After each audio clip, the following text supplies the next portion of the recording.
Bonjour ou bonsoir, nous allons vous entretenir de sujets d'actualité, comme on a l'habitude de le faire, du côté de ce site qui est celui de la victoire, le site Ndamli. Les Sénégalais s'interrogent sur les clubs sénégalais qui continuent de faire pigeon sur le quai chaque fois qu'il s'agit de Coupe d'Afrique au niveau des clubs. Le mal, il est profond. Le mal part d'abord de la petite catégorie. Au Sénégal, on ne joue pas assez au niveau de la petite catégorie. Pourquoi? Il n'y a pas assez de terrain. Il n'y en a pas. Il n'y a même plus de terrain vague. Si vous allez dans les clubs Fagnon, où l'on prépare la compétition tous les samedis et dimanches, la priorité est justement accordée à l'équipe qui doit jouer le dimanche. La petite catégorie, les compétitions avec les juniors et avec les cadets, est-ce que vous en entendez parler? Je ne pense pas. Et c'est à ce niveau, comme on dit, que la défaite est programmée. Parce que le garçon qui ne joue pas en petite catégorie grandit mal. Il grandit mal, il ne prendra pas de muscle. En petite catégorie, en moyenne, il faut jouer 30 matchs par année. Alors, disons simplement, on ne joue pas en petite catégorie. Le manque d'infrastructures, le manque de terrain, on en a parlé. Aujourd'hui, il n'y a même plus de terrain vague. Il n'y a pas longtemps, nous disions que la mort du football à Dakar est programmée. Dans une vingtaine d'années, les footballeurs viendront de l'intérieur du Sénégal. Et puis s'y ajoute le manque de moyens. Qui entretient le club? Est-ce que les clubs ont les moyens de leurs ambitions? Aujourd'hui, les mécènes ont fini de fuir. Certains dirigeants se détournent, comme on dit, du quotidien du club, parce qu'il faut gérer le déficit. Résultat, nombreux sont les dirigeants qui ont choisi de prêter l'oreille le dimanche à leur équipe Fagnon, tout en étant persuadés de ne pouvoir être utiles à quoi que ce soit. Et c'est à ce moment que l'exode s'installe.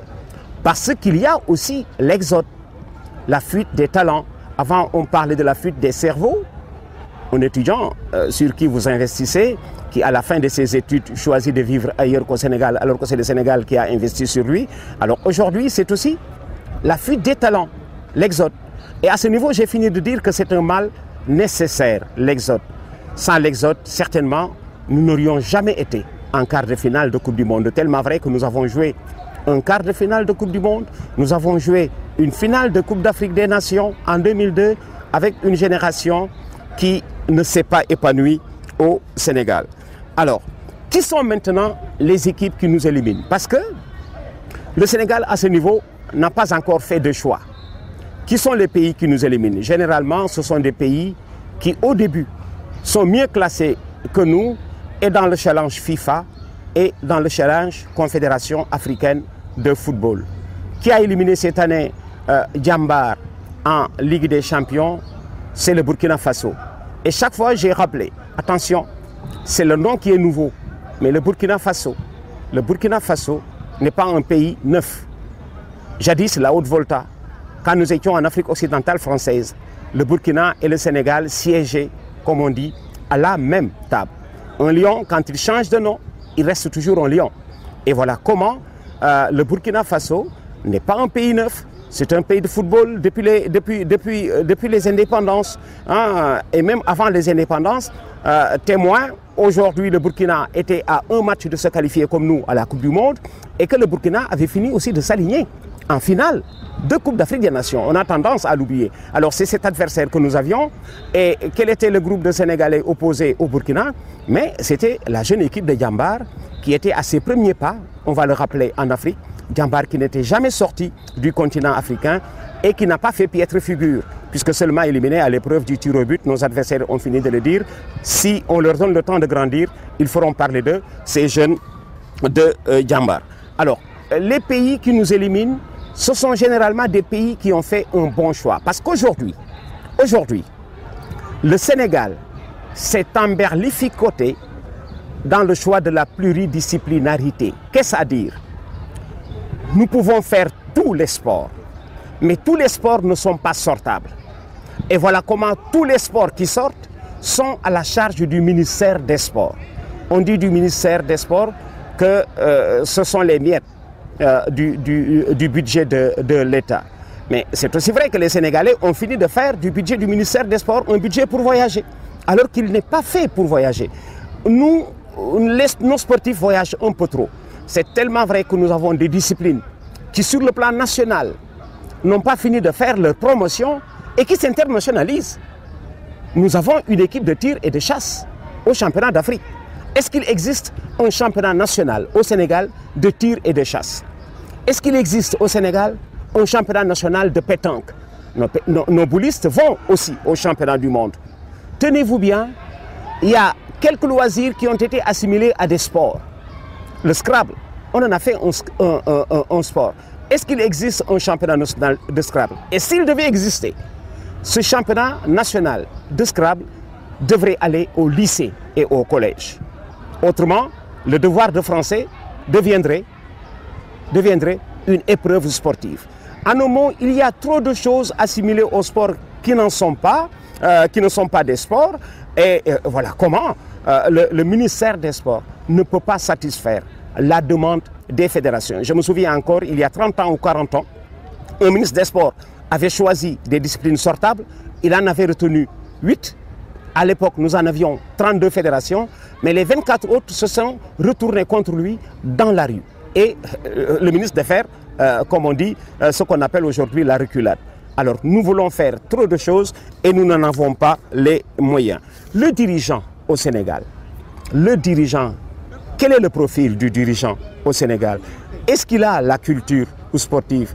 Est-ce qu'il est capable, ce dirigeant, sur le plan de la réflexion, d'apporter quoi que ce soit au club? Je ne pense pas, parce que le plus gros du temps, on choisit dirigeant, celui-là qui a une belle carte de visite. C'est le ministre de je ne sais quoi. C'est le directeur de je ne sais quoi. Alors, si vous choisissez le dirigeant par sa carte de visite, vous courez des risques de faire fausse route. Parce que le dirigeant devrait être un produit du mouvement sportif. Il doit avoir, ce dirigeant, l'expérience de la pratique. Je connais un spécialiste du sport qui a dit un jour qu'on n'était pas loin de l'année ou de l'époque où un président de club ou un président de fédération devrait être un produit, comme on dit, de la pratique pour mieux cohabiter avec l'entraîneur. Parce que généralement, le président du club et l'entraîneur ne parlent pas le même langage.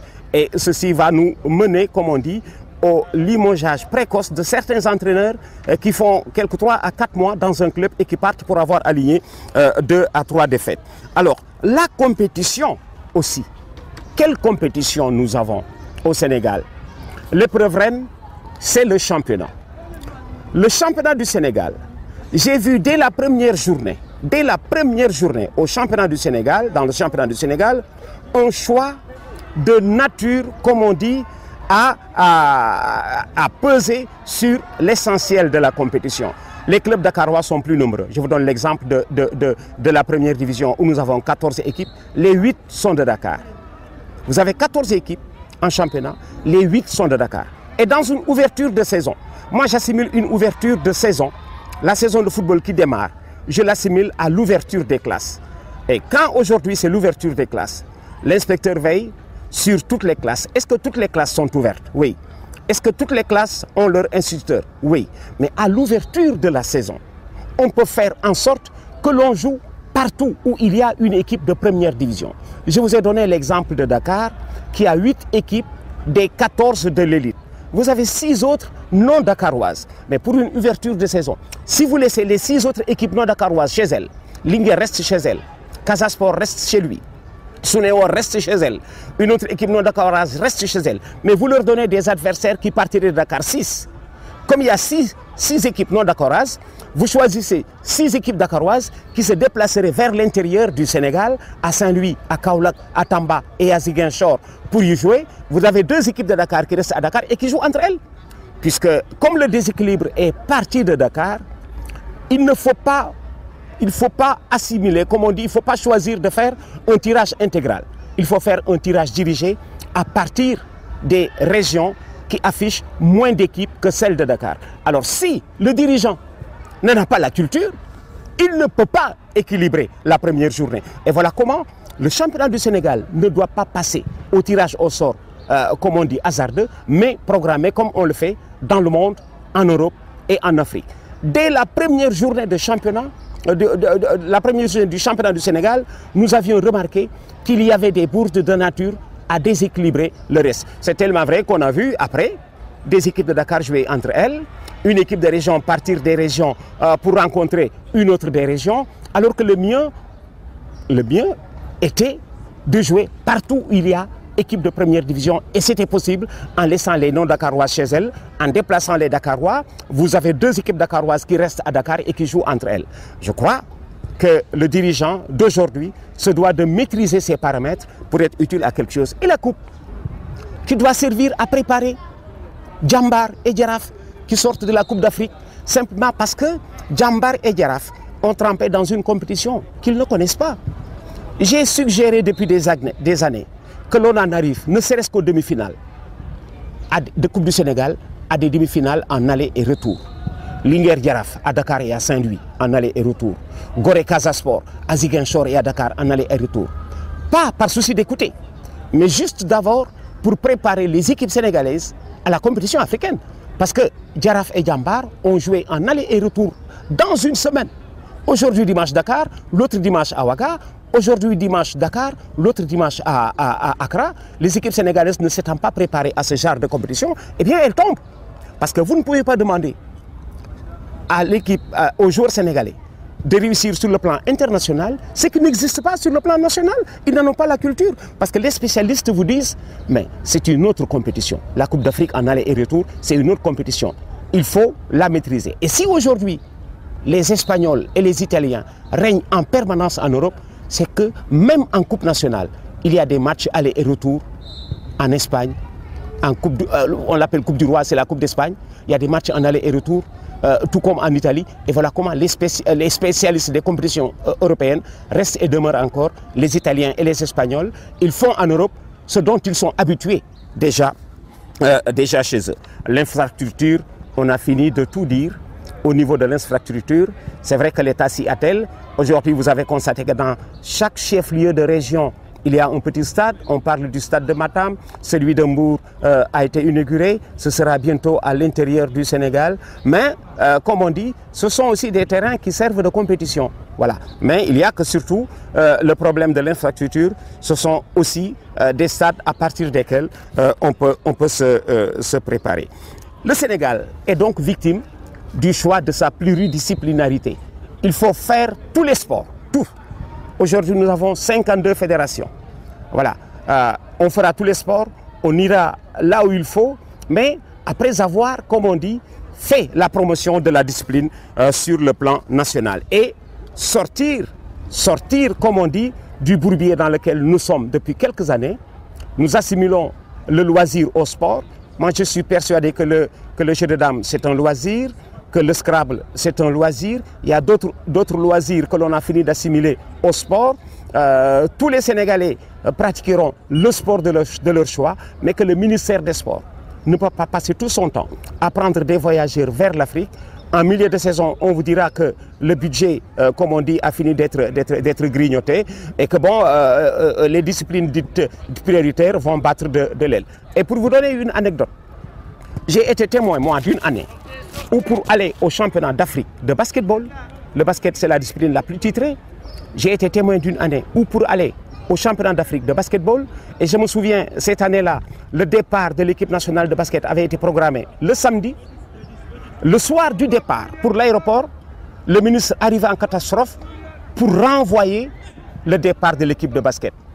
Et il avait demandé aux basketteurs d'attendre lundi ou dimanche pour partir. On était en train de voir si c'était possible de trouver le vol dimanche soir ou lundi pour envoyer nos basketteurs vers l'Afrique, eux qui ont fini de dominer l'Afrique. Et vous savez pourquoi? Parce qu'il n'y avait pas d'argent. Et comme il n'y avait pas d'argent, le ministre de l'époque avait attendu la recette du dimanche au football qu'il remettait au basket pour aller régner.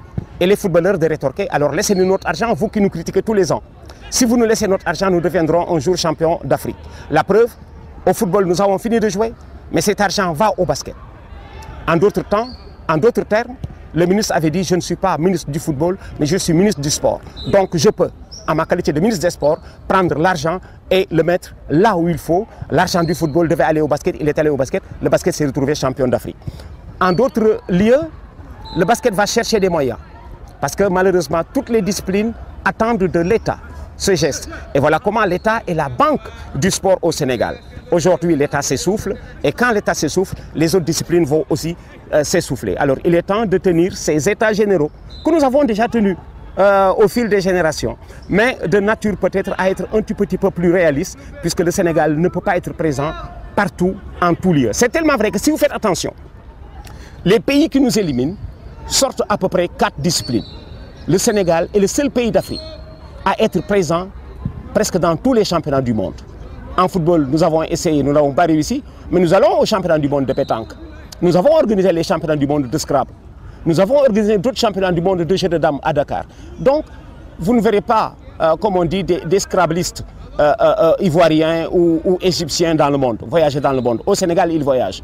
Et je crois que notre trop-plein de démocratie a fini peut-être d'instaurer l'anarchie. Il est temps de remédier à cela et peut-être de sortir, comme on dit, les sports qui aujourd'hui sont sortables et certainement, et auprès de qui le public attend monts et merveilles. Je me souviens de l'année où Abdou Diouf, président de la République, a dit « Si le football n'est pas champion d'Afrique, les Sénégalais croiront que le sport n'existe pas au Sénégal. » Et ça veut tout dire, parce que le football reste et demeure le sport le plus populaire, même si par moments on a tiré sur lui, peut-être parce que le football engrangeait beaucoup plus d'argent que les autres disciplines, mais que cela n'oublie pas que souvent, ils ont voyagé avec le produit du football. Je vous ai donné l'exemple du basket qui a été souvent champion d'Afrique avec le produit du football.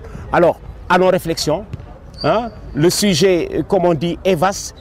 Nous n'avons pas la prétention d'avoir touché du doigt tous les mots, mais ceux que nous avons fini de traiter sont peut-être encore quelques parties de ceux pour lesquels nous faisons, comme je le disais au tout début, pigeons sur les quais chaque fois qu'il s'agit de compétitions africaines avec le football, mais que je le rappelle, ceux-là qui ont souvent éliminé le Sénégal sont aussi des pays qui avaient fini de dévancer le Sénégal au challenge et FIFA et CAF, puisque nos footballeurs ne sont pas mauvais, c'est peut-être l'environnement qui n'est pas propice à l'épanouissement. Merci d'avoir fait confiance à ce site, Ndamli, le site de la victoire. Nous vous retrouverons sur un tout autre sujet pour traiter, comme d'habitude, de ce qui vous passionne, le sport, en compagnie de Ndamli, le site de la victoire. Merci, à la prochaine et bonne continuation.